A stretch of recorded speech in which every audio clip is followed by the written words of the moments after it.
Cette conférence va maintenant être enregistrée. Bonjour à toutes et à tous. Bienvenue à ce nouveau webinaire Finance en partenariat avec la Caisse d'épargne de France qui est dédié aujourd'hui aux actifs de l'entreprise pour accéder au financement. Donc, nous vous parlerons des solutions qui permettent de préserver la trésorerie de vos entreprises. Ce webinaire sera animé donc, par notre partenaire, la Caisse d'épargne de France, et Pierrick Thiré, qui est représentant et directeur du Centre d'affaires Santé. Nous aurons également l'expertise et les interventions d'Anne Delbar, qui est déléguée régionale Hauts-de-France Crédit Bail et qui nous parlera du Crédit Bail Mobilier, donc du groupe BPCE Lise. Bruno Guillain, responsable régional du groupe BPCE Lise également, qui nous parlera du Crédit Bail Immobilier. Et enfin, Frédéric Dupire, délégué commercial du groupe BPCE Factor, qui nous parlera de la facturage. Pendant le webinaire, vous avez la possibilité de poser vos questions dans le chat.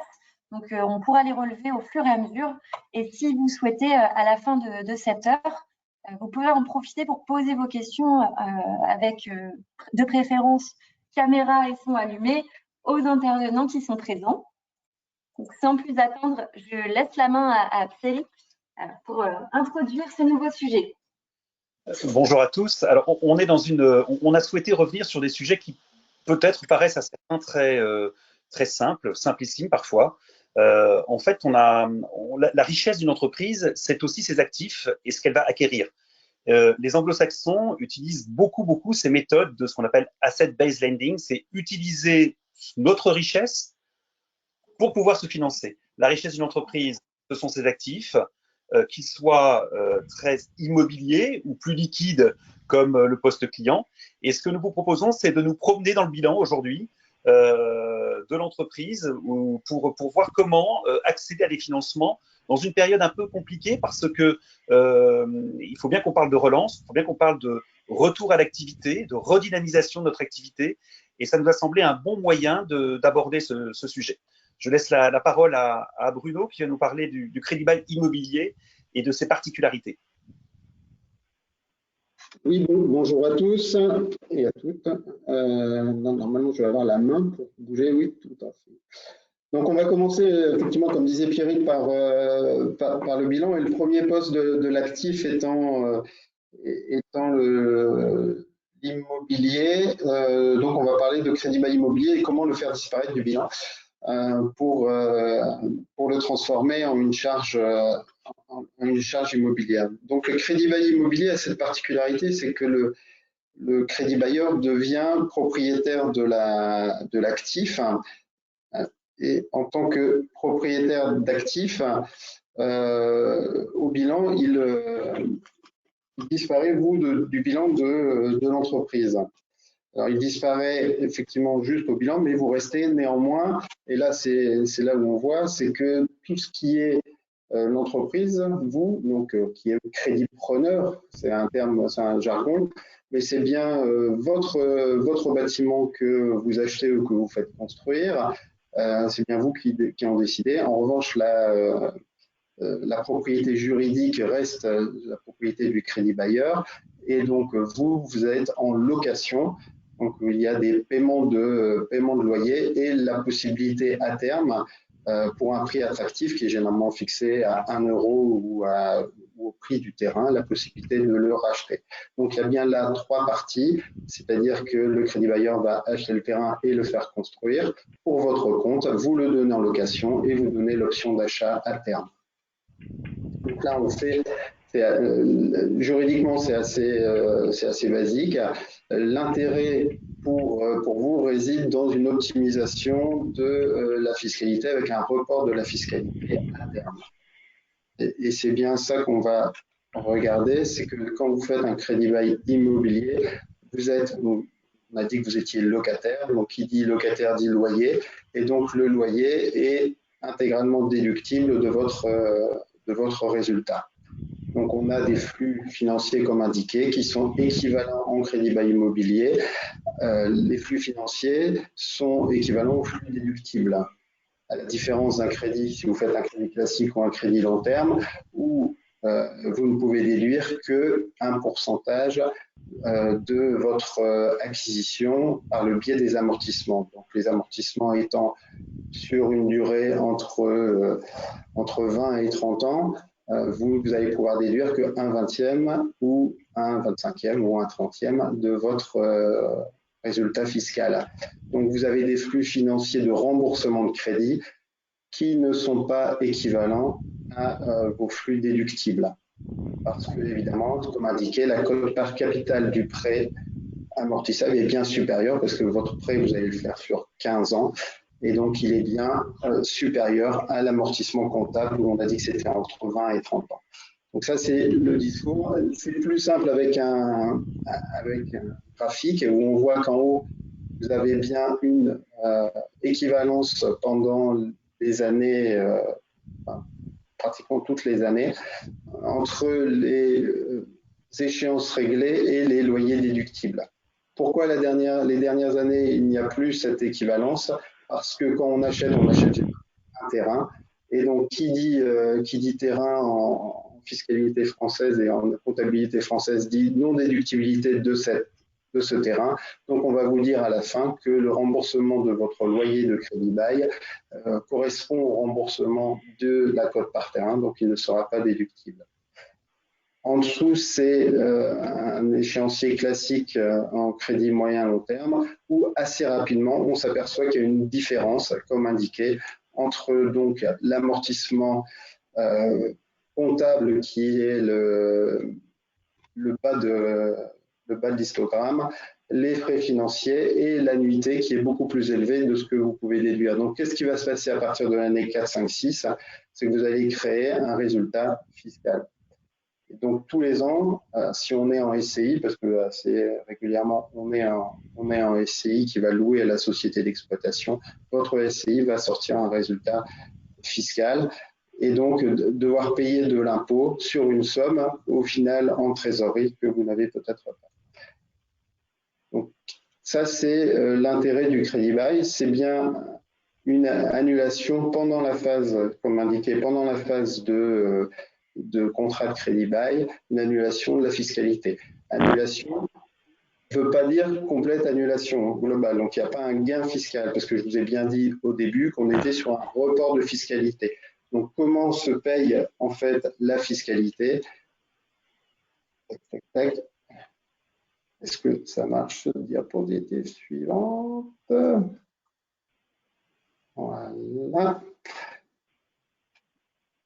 Donc la fiscalité en fait arrive à la fin du contrat de crédit bail. Mais à la fin du contrat de crédit bail, si vous voyez bien les années indiquées, on est bien en année 16. Le contrat de crédit bail faisant 15 ans, la fiscalité est payée à l'issue du contrat de crédit bail par un jargon qui s'appelle la réintégration fiscale du suramortissement, mais qui est en fait ni plus ni moins l'économie que vous avez générée pendant la phase de souscription du crédit bail immobilier. Donc on a bien ici un report de la fiscalité en une seule fois à l'issue du contrat de crédit bail. L'intérêt de le faire à l'issue, c'est que en année 16, vous ne payez plus votre crédit bailleur. Donc vous allez bien avoir au niveau de votre entreprise un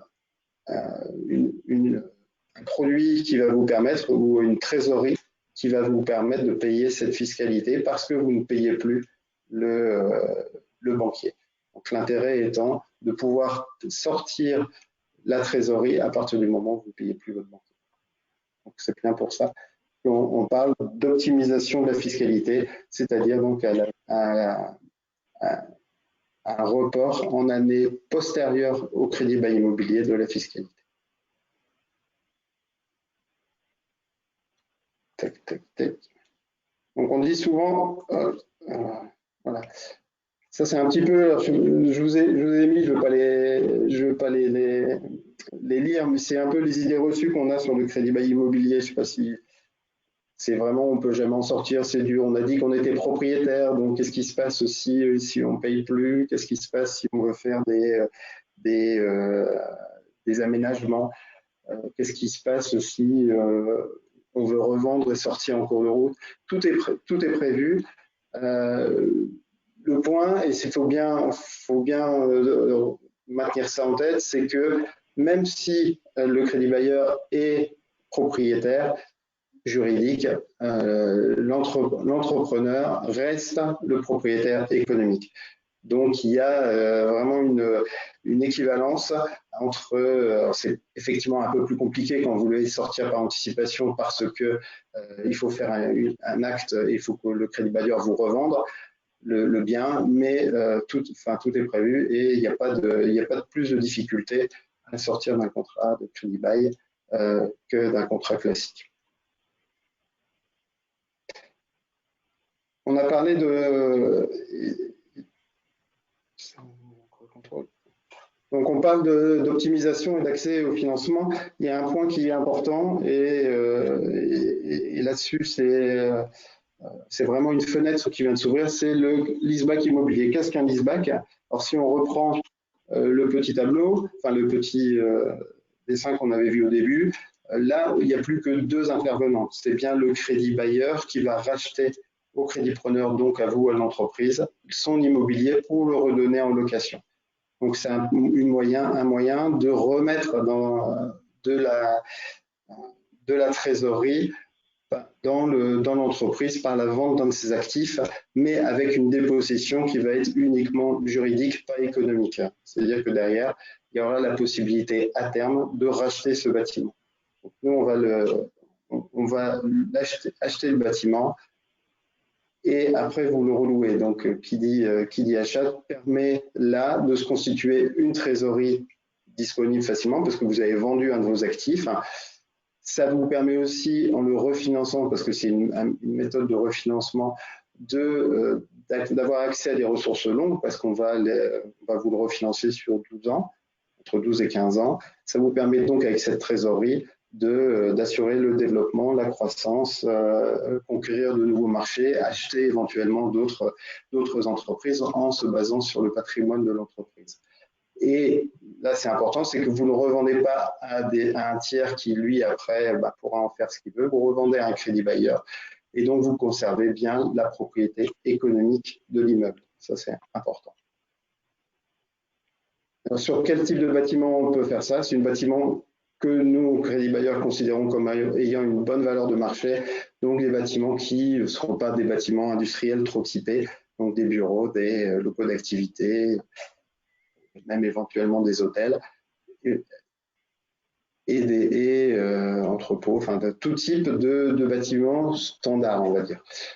Et effectivement, le point pouvant être quel prix quel prix de cession ou quel prix de financement va être acté. Donc là, on se base sur une expertise externe pour ne pas avoir de problème avec notamment l'administration fiscale, parce qu'il ne faut pas que ça soit anormalement faible pour diminuer leurs droits de mutation. Donc, on va partir sur un montant qui va être 80% d'une expertise. Donc, il y a certains experts qui sont agréés, donc vous avez la liste, et on va prendre ces 80% de l'expertise en valeur vénale. Sachant que comme vous revendez, entre guillemets, à vous-même, c'est-à-dire que c'est vous qui faites le prix, on ne va pas être à 100%, étant donné que c'est quand même un montant que vous allez devoir vous rembourser. Donc, c'est pour ça qu'on se garde une petite marge de 20%. Donc, on reste à 80% de cette valeur. Dernier point, la fiscalité. C'est là qu'il y a un intérêt, c'est que la fiscalité, il y a une mutation certes, mais cette mutation, au lieu d'être une vente classique qui est à 7% de droit de mutation, il y a le régime de faveur du crédit bail immobilier qui se dit que les droits de mutation passent de 7% à 2%, donc sont vraiment là pour le coup réduits. Donc là, pour 1 million, ça coûte 13 000 euros d'honoraires de frais de notaire pour faire une cession dans le cadre d'un crédit bail immobilier et d'une cession bail. Les frais de publication pouvant être du contrat de crédit bail pouvant être équivalents à des frais d'hypothèque sont aussi réduits pour une durée de 12 ans. Donc, on est sur 8 600 euros pour 1 million toujours. Donc, il y a une enveloppe de 20 000 euros de frais pour faire cette opération de cession, à comparer si vous le revendiez à un tiers, où on serait à un niveau nettement plus élevé, parce qu'on aurait 8% de droits de mutation, donc à peu près 80 000 euros. Donc ça, c'est les droits de mutation. Il y a évidemment la plus-value, parce que quand vous revendez, même si c'est une revente dans ce cadre d'un leaseback, il y a une plus-value. Et c'est là où il y a un intérêt aujourd'hui donné par la loi de finances, et c'est ma dernière slide, c'est qu'on a un étalement du paiement de cette plus-value dans le cadre d'un leaseback sur toute la durée. Et c'est un dispositif provisoire jusqu'en décembre 2022. Ce dispositif provisoire s'éteindra en 2022. Il a déjà été activé après la crise de 2008, entre 2009 et 2011. Donc là, cette fenêtre s'ouvre et donc on a bien un étalement du paiement de la plus-value sur la durée du leaseback. Donc s'il fait 12 ans, vous allez devoir payer un 12e chaque année. Donc il y a un intérêt, c'est-à-dire que le leaseback vous permet d'avoir la trésorerie complète et même comprenant même les impôts différés directement en année 1. Donc vous avez ce gain fiscal relativement important qui vous permet là de dégager une trésorerie relativement importante. Voilà ce que j'avais à vous dire sur le crédit bail immobilier. Merci, merci Bruno. Donc, moi, je retiens deux choses, hein. C'est un moyen simple et plus facile, c'est vrai, auprès des financeurs de se financer sur un bien immobilier. Et puis surtout, et en plus, grâce à cette disposition de la loi de finances de 2021 qui permet d'alléger les charges immédiates sur la plus-value, eh bien, c'est un moyen en fait de valoriser son actif pour se faire de la trésorerie et repartir sur d'autres typologies d'investissement plus productifs. La question qu'on a à se poser, c'est quel est l'intérêt de l'investissement chez moi, entrepreneur? Est-ce que c'est l'immeuble dans lequel j'ai mes bureaux ou est-ce que c'est mon outil de production? Bonne réflexion à avoir. Alors on va continuer notre promenade dans le bilan. Il fait beau aujourd'hui à Lille, donc on va en profiter. Et on va descendre un petit peu dans le bilan pour aller vers toujours des actifs, mais des actifs mobiliers. Je laisse la parole à Anne.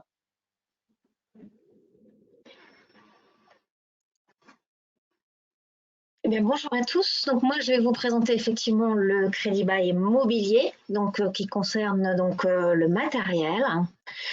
Alors, qu'est-ce que le crédit bail immobilier? Donc la définition, on va dire institutionnelle, c'est une opération de location d'un bien mobilier à usage professionnel, assortie d'une promesse unilatérale de vente à l'issue du contrat. Qu'est-ce que ça signifie?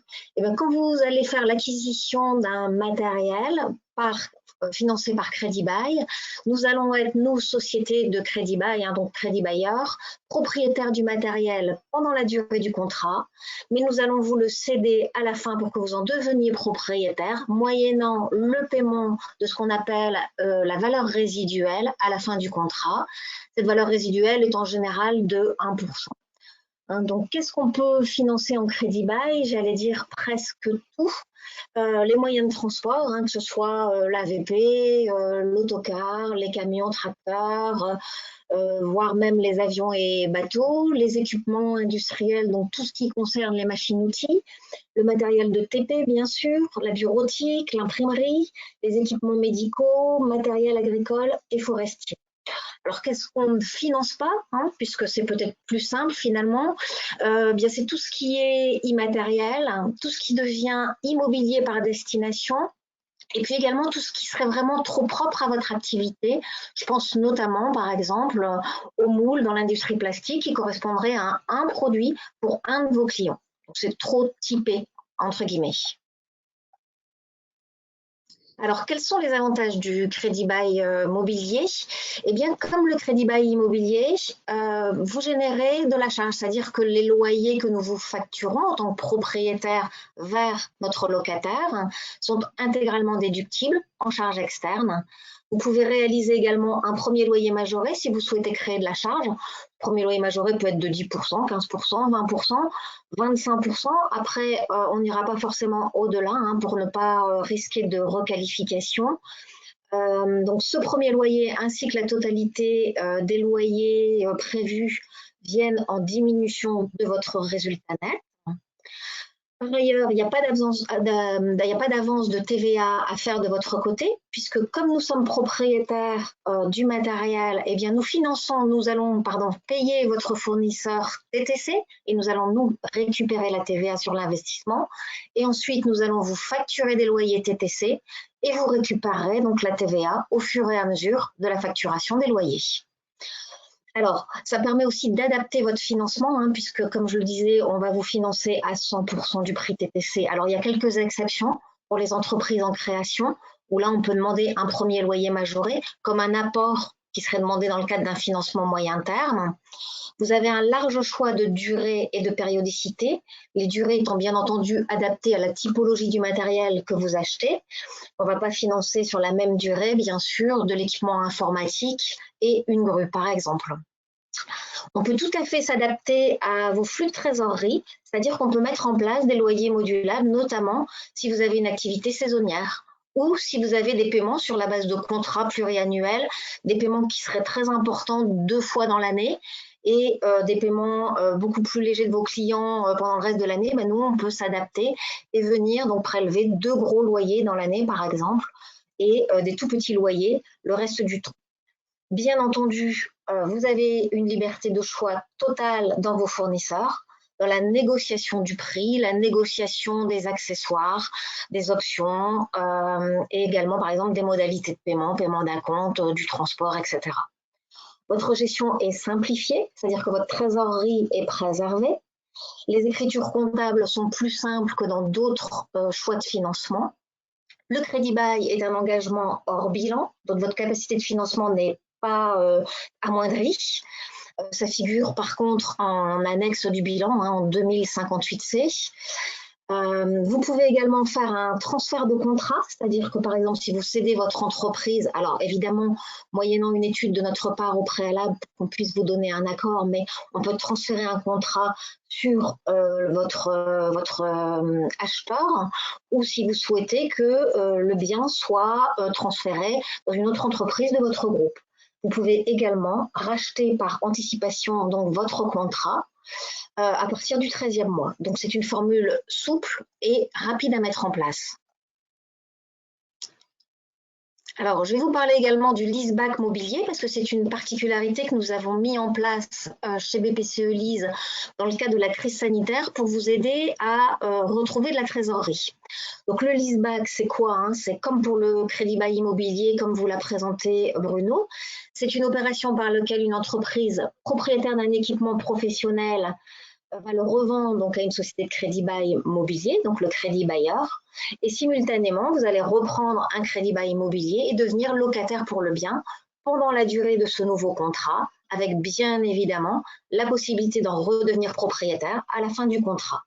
Donc, il y a 2 typologies de leaseback. Il y en a un que vous connaissez, qu'on fait très régulièrement, le leaseback d'importation ou de post-financement, lorsque vous avez acquis un bien au cours des 12 derniers mois et que vous avez autofinancé et finalement vous allez, pour une raison ou pour une autre, le refinancer en crédit bail. Et le leaseback de trésorerie, donc là qui est vraiment mis en place de manière exceptionnelle. On va vous refinancer donc du matériel encore récent, mais qui a beaucoup plus de 12 mois, que vous auriez autofinancé ou financé par crédit bancaire avec éventuellement un apport. On va s'adresser à des actifs à durée de vie économiquement longue, bien entendu. Alors, comme pour le crédit bail immobilier, l'idée c'est quoi? C'est de vous reconstituer rapidement de la trésorerie. Alors nous, ce ne sera pas sur des durées aussi longues que sur le CBI, mais sur des durées comprises entre 3 et 4 mois suivant le type de matériel qu'on va vous acheter. Ça vous permettra effectivement d'assurer votre développement, votre croissance, qu'il soit interne ou externe, tout en conservant la propriété économique du bien. Vous continuez à l'utiliser tout à fait normalement. Pour vous, c'est complètement transparent dans votre activité et vous allez disposer donc d'une option d'achat, donc la fameuse VR, qui vous permettra d'en redevenir propriétaire à la fin, voire même, si vous le souhaitez, de faire une levée d'option d'achat anticipée si, pour une raison ou pour une autre, vous voudriez racheter le bien avant la fin de la durée du contrat. Alors, quels sont les matériels éligibles? Là, pour le coup, on n'est pas sur tous les types de matériel puisqu'il faut qu'il y ait une cote officielle. On va se baser sur la cote officielle du matériel pour établir la valeur du matériel, hein. Sauf pour du très gros matériel, ce sera comme pour le crédit bail immobilier, on fera peut-être intervenir des experts, mais sur le matériel, entre guillemets, courant, on va se baser sur la cote officielle. Donc l'âge maxi du matériel que vous souhaiteriez refinancer, c'est 8 ans. Sauf pour les tracteurs routiers, on se limite à 5 ans et 500 000 km, ce qui est déjà pas mal, hein. Il faut que le matériel ait été acquis neuf par vous-même. On n'interviendra pas sur des montants inférieurs à 50 000 euros parce que c'est quand même un peu lourd à mettre en place, hein, donc voilà, on ne fait pas d'épicerie. Et il faut que le matériel soit validé donc préalablement par BPCELI, c'est-à-dire par nous-mêmes, donc les délégués régionaux. Alors Anne, on a une question d'Étienne qui demande Oui. si est-ce qu'on est obligé d'acheter à la fin du crédit bail immobilier? Alors, c'est mieux. C'est une bonne question, effectivement. Pourquoi c'est mieux? Parce que nous sommes une société de financement et on n'est pas une société de gestion de matériel d'occasion. Donc, ce qu'on souhaite, c'est que le client redevienne propriétaire à la fin. Et c'est pour ça qu'on fixe d'ailleurs une valeur résiduelle qui peut aussi être appelée option d'achat, hein, faible, c'est-à-dire 1%. Et dans tous les cas, ce sera plus intéressant pour le client de payer cette VR de 1% et d'en devenir propriétaire, quitte après, s'il ne souhaite pas garder le matériel, de le revendre par ses propres moyens, voilà, en tant que matériel d'occasion. Par contre, il n'y a pas d'obligation, c'est-à-dire que contractuellement, le client n'est pas obligé de payer cette VR. Il peut dire, bah non, moi c'est tout, j'arrête là le contrat, venez le chercher et vous vous occuperez de revendre vous le matériel. Mais évidemment, je le redis, c'est pas du tout ce qu'on souhaite. Et ce n'est pas forcément l'intérêt du client, parce qu'en général, le matériel, à la fin de la durée du contrat, la valeur est quand même supérieure à la valeur résiduelle. Est-ce que c'est clair? Alors, au niveau du... Ah, je n'ai plus la main. Slide suivant. Merci. Ouais. Voilà. Voilà, donc le leaseback, hein, au niveau du traitement comptable et fiscal, comment ça fonctionne? Eh bien, une opération de leaseback, ça revient à céder donc un actif immobilisé. Ça va générer donc un résultat, donc une plus-value ou une moins-value, qui est obtenu en faisant le calcul suivant, hein, c'est le prix de cession de l'immobilisation, donc la valeur à laquelle on va vous racheter le matériel, moins la valeur nette comptable de cette immobilisation. Donc la valeur nette comptable, je le rappelle, hein, c'est le prix d'achat du matériel moins les amortissements qui auront été pratiqués. Donc ça, c'est imposé au régime des plus-values à court terme, donc soumise au régime de droit commun, sachant que les plus ou moins values de même nature se compensent au cours d'un même exercice fiscal. Et donc c'est traité pour les sociétés soumises à l'IS comme un résultat ordinaire, donc taxé à 26,5 pour 2021 ou au taux réduit de 15% pour les PME dans la limite des 38 120 € de bénéfices.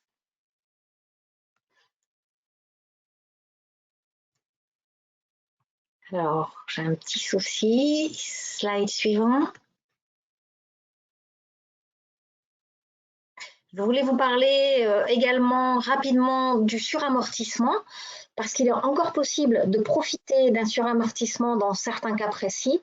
Alors évidemment, on n'est plus du tout dans le suramortissement Macron qu'on a connu en 2018 et qui était extrêmement large et concernait une multitude de biens. Là maintenant, ça reste limité, mais ça peut être intéressant. Vous pouvez encore bénéficier donc de suramortissement pour les biens d'équipement de production de froid, donc réfrigération, conditionnement d'air neuf, exemple de HFC, donc des biens propres.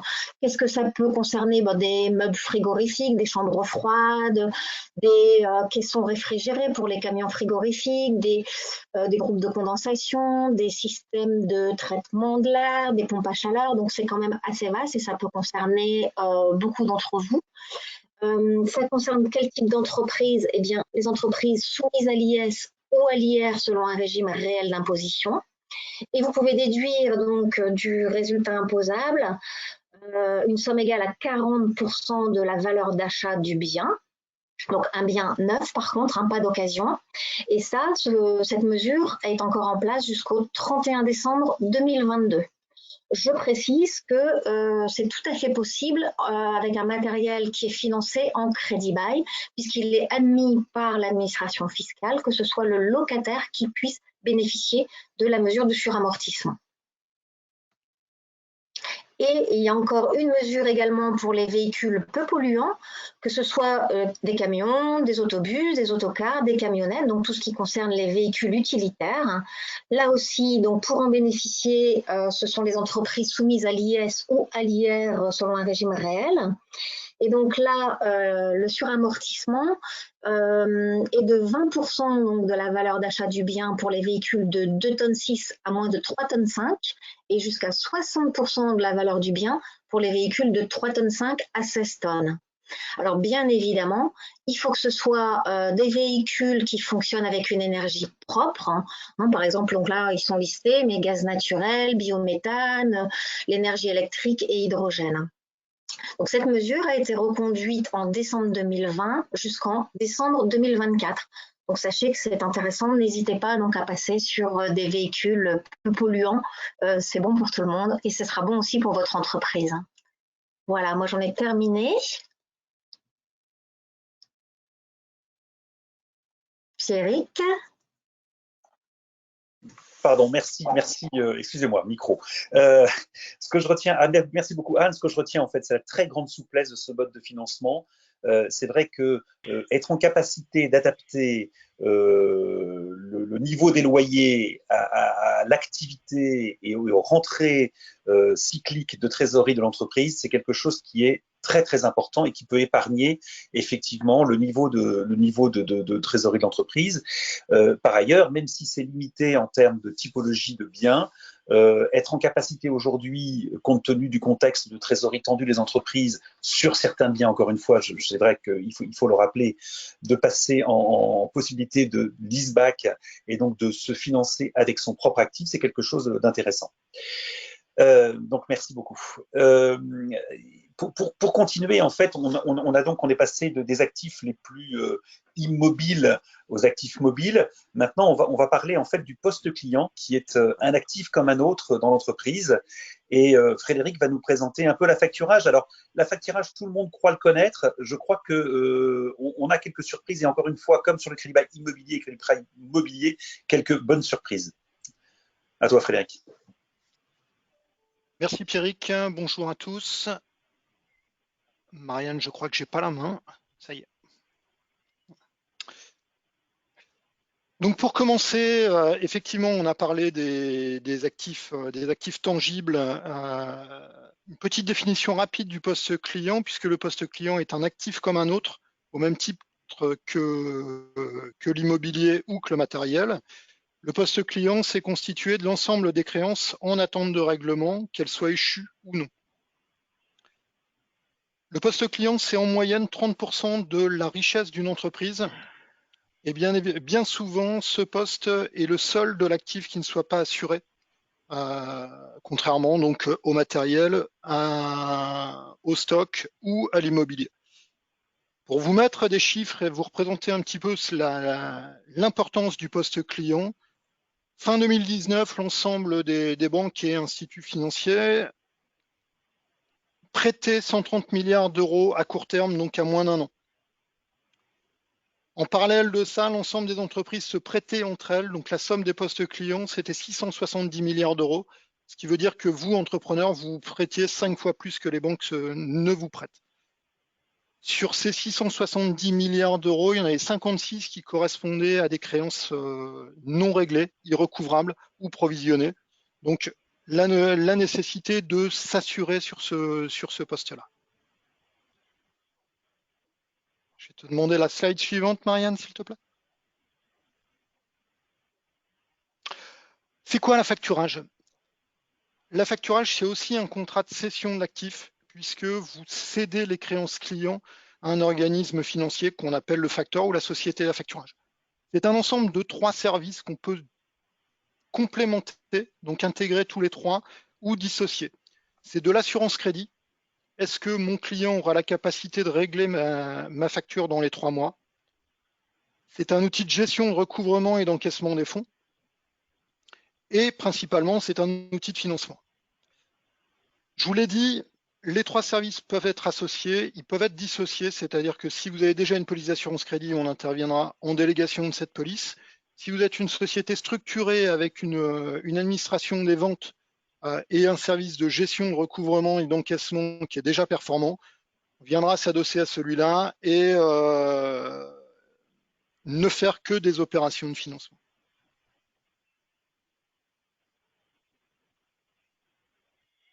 Donc le schéma de fonctionnement d'un contrat d'affacturage, c'est un schéma en 3 points entre l'entreprise, vous, vos acheteurs, vos clients et la société d'affacturage.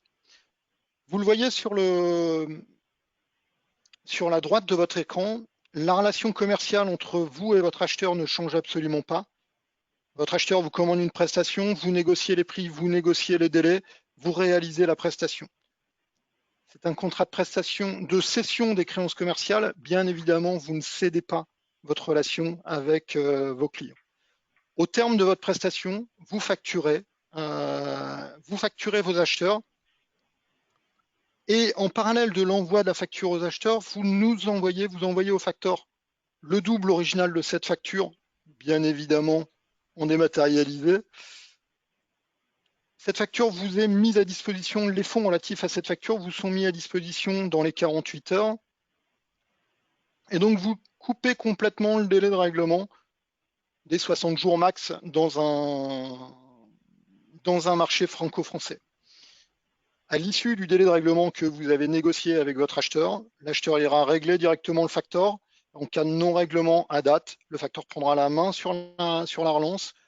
Il ira s'inquiéter du non-recouvrement de la créance. Et là, à ce terme, en fonction de la notion de non-recouvrement, continuera sa relance ou alors reviendra vers vous en disant la facture n'est pas réglée puisqu'il y a un problème commercial. Et on vous demandera de régler ce problème commercial avec vos acheteurs pour qu'on puisse reprendre la main et aller jusqu'au complet recouvrement de la facture. Alors pourquoi l'affacturage plutôt qu'un crédit bancaire classique? La première notion d'un contrat d'affacturage, ça sera la sécurisation des encaissements. Le poste client, 30% de votre actif. Le poste client, vous facturez au mois d'avril pour un règlement escompté sur le mois de juin. Sécurisation des encaissements par le biais de l'assurance crédit, c'est le premier point, mais surtout sécurisation temporelle des encaissements et gestion du plan de trésorerie, puisque le règlement attendu le 15 juin pour payer la TVA, si vous avez préfinancé cette facture, vous êtes certain d'avoir la trésor à date, quel que soit l'écueil et quel que soit le retard que vous puissiez subir sur l'encaissement. On est sur une session du poste client. Le poste client, c'est un actif qui varie tous les jours. Donc, contrairement à un crédit bancaire classique, un contrat d'affacturage, c'est une ligne de financement qui est déplafonnée, adossée à l'évolution de l'entreprise. Que vous soyez en croissance, que vous ayez une forte saisonnalité, la ligne de financement sera toujours parallèle à votre poste client cédé, quelle que soit votre capacité à rembourser, quel que soit le chiffre d'affaires au bilan de -1.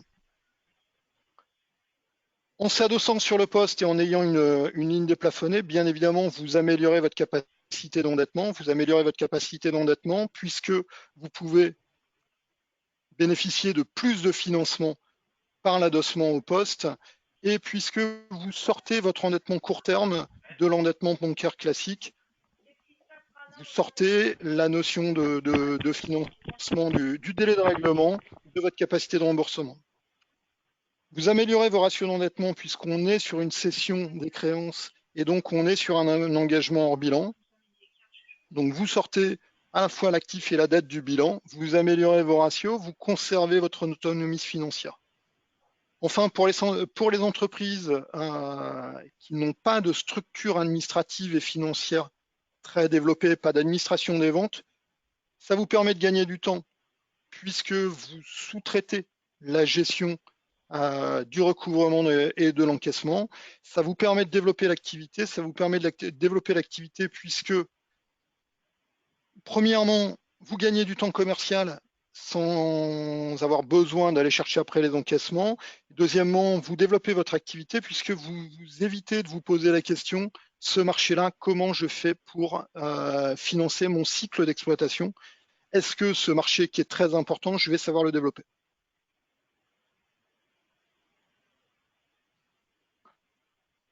Bruno et Anne vous ont parlé de la loi de finances. Effectivement, dans le cadre du plan de relance, les facteurs ont un dispositif aussi, pour le moment limité jusqu'au 30 juin et on espère qu'il sera poursuivi jusqu'au 31/12. Dispositif complémentaire de préfinancement des bons de commande. Donc, ne pas attendre la réalisation de la prestation et la génération de la facture, mais pouvoir intervenir cette fois-ci dès l'émission du bon de commande. Concrètement, qu'est-ce que ça veut dire? Ça veut dire qu'aujourd'hui, nous sommes le 13 avril, vous avez eu une commande le 31 mars sur une prestation à livrer fin mai. Vous allez avoir des charges à engranger, vous allez avoir des achats, vous allez avoir des salaires. Possibilité de vous financer tout de suite dès l'émission de la commande. Et à partir du moment où vous aurez facturé, on va switcher le financement du bon de commande à la facture pour aller jusqu'au complet recouvrement. Ce qui veut dire potentiellement qu'aujourd'hui, 13 avril, vous pouvez avoir non pas 60 jours de trésorerie sur une mobilisation de facture, mais jusque 120, puisque ça serait 60 jours de commande, 60 jours maximum par la loi LME de délai de règlement contractuel, plus l'éventuel délai de retard qui pourrait être imposé, si vous me permettez le terme, par vos clients. Pierrick, je te relaisse la main maintenant.